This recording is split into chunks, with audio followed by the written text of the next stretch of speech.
Welcome to our channel. आज इथे मी तुम्हाला मस्त पौष्टिक असं ज्वारीच्या पिठाचं सूप बनवून दाखवणार आहे। त्यासाठी इथे मी तीळ आणि जिरे घेतलेत, लसण घेतलाय, मक्याचे दाणे घेतलेत, नंतर पत्ताकोबी घेतलाय, एक टोमॅटो घेतलाय छोटासा, नंतर शिमला मिरची घेतली, कांदा घेतलाय, 2 हिरव्या मिरच्यांचे तुकडे केलेत आणि इथे मी ज्वारीचं पीठ घेतलेलं आहे। तर हे ज्वारीचं पीठ बघा मी ह्या चमच्याने 3 चमचे एवढं मोजून घेतलेलं आहे। तर अगदी कमी प्रमाणात आपल्याला पीठ लागणार आहे आणि मस्त पौष्टिक असं हे सूप आपलं तयार होणार आहे।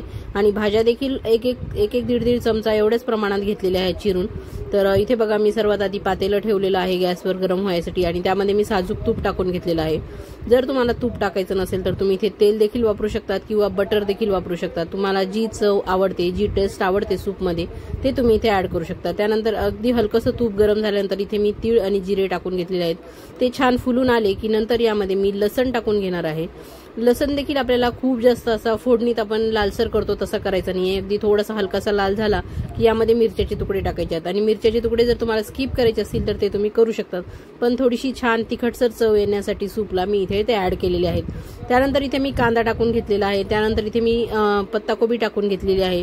तुम्ही इथे किसलेला गाजर देखील वापरू शकता। त्यानंतर फुलकोबी आहे ती देखील छान चॉपरमध्ये बारीक करून इथे वापरू शकतात। यानंतर अजून कोणत्या तरी तुम्हाला वेगवेगळ्या भाज्या तुम्हाला इथे ऍड करायच्या असतील त्या तुम्ही इथे नक्की टाकून घेऊ शकतात। माझ्या घरी ज्या आता अवेलेबल होत्या मी त्या इथे टाकून घेतलेल्या आहेत।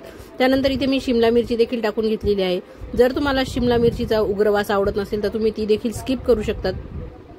त्यानंतर इथे मी टोमॅटो टाकून घेतलेला आहे। नंतर इथे मक्याचे दाणे टाकून घेतलेले आहेत आणि ह्या सर्व भाज्या मी व्यवस्थित 1-2 मिनिटांसाठी छान परतवून घेणार आहे। खूप जास्त आपल्याला इथे अशा गाळ अशा शिजवायच्या नाहीयेत किंवा गाळ अशा परतून घ्यायच्या नाहीयेत। थोडासा या सूप मध्ये आपल्याला भाज्यांचा क्रंचीनेस खाताना आला ना की छान लागतो। त्यामुळे अगदी थोड्या हलक्याशाच आपल्याला या सर्व भाज्या एकत्रित करून मिक्स परतवून घ्यायच्या आहेत। तर तुम्ही देखील थंडीच्या दिवसात तुम्हाला चहा कॉफी प्यायला जास्त आवडतं की अशी गरमागरम सूप प्यायला आवडतात ते मला कमेंट करून सांगा। आणि तुम्ही सूप जर पित असाल तर कोणते वेगवेगळे सूप तुम्ही घरी तयार करता ते देखील मला सांगा।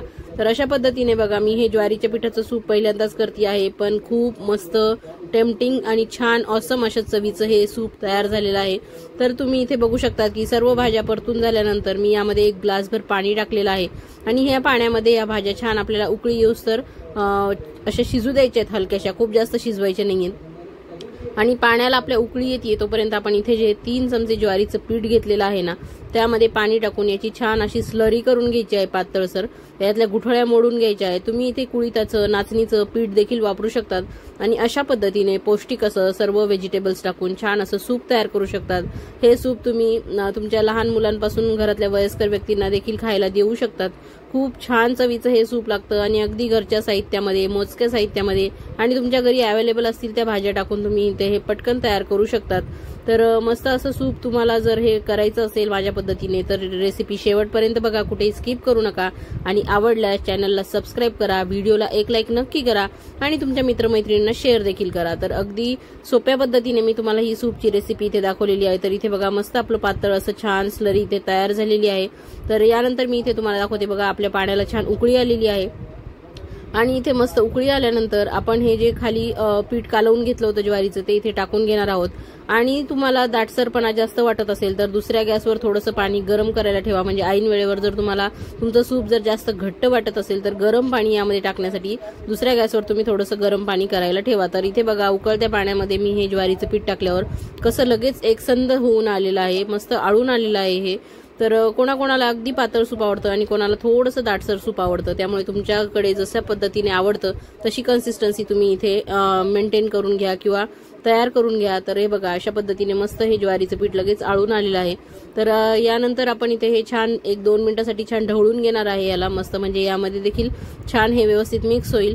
त्यानंतर इथे बघा मला थोडंसं दाटसर वाटतंय म्हणून मी दुसऱ्या गॅसवर तुम्हाला सांगितल्याप्रमाणे पाणी गरम करायला ठेवलं होतं। गार पाणी इथे घालू नका, नाहीतर बिलकुल तुमची चव बदलून जाईल या सूपची सगळी। तर अशा पद्धतीने बघा व्यवस्थित हे आपल्याला हलवून घ्यायचं आहे गरम पाणी टाकल्यानंतर। आणि यापेक्षा अजून जर पातळ तुम्हाला पाहिजे असेल तर तुम्ही अजून पाणी ऍड करू शकतात। तर अशा पद्धतीने एकदम मस्त हे ज्वारीच्या पिठाचं सूप तयार होतं। तर इथे बघा मी चवीपुरतं मीठ टाकून घेणार आहे। त्यानंतर इथे मी 5-6 मिरे खलबत्त्यामध्ये कुटून घेतले होते ते इथे ऍड करणार आहे बघा। तर ह्या मिरेची पूडमुळे ह्या सूपला खूप छान चव येते। एकदम मस्त लागतं खाताना हे। आणि भाज्या देखील आपल्या सर्व पोटात जातात, त्यामुळे सूप बरोबर फायबर देखील आपल्या पोटामध्ये जातं भरपूर प्रमाणात। त्यामुळे तुम्ही इथे वेगवेगळ्या भाज्या ऍड करा असं मी तुम्हाला सांगत आहे। तर मस्त असं सूप उकळी आलेली आहे, त्याला छान वरती थोडीशी हलकीशी साय धरलेली आहे, म्हणजे आपलं ज्वारीचं पीठ देखील छान पद्धतीने इथे शिजलेलं आहे।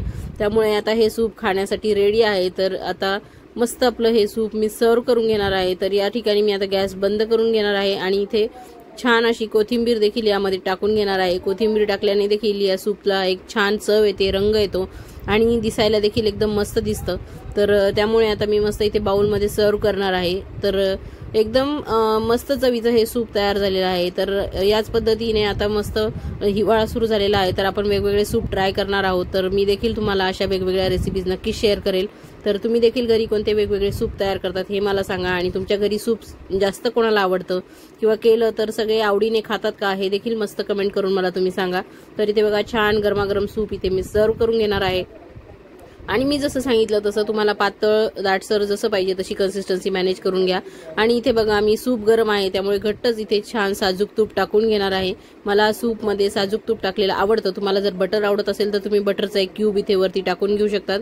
आणि मस्त हे छान तूप मेल्ट झालेलं आहे बघा आपल्या या सूपमध्ये, आणि छान याच्यामध्ये मस्त हे तूप चांगल्या पद्धतीने काढून घ्यायचं आहे आणि मस्त सुर हे सूप असं प्यायचं आहे। तर नक्की ट्राय करून बघा आणि कशी वाटली रेसिपी ते नक्की सांगा। थँक्यू, धन्यवाद।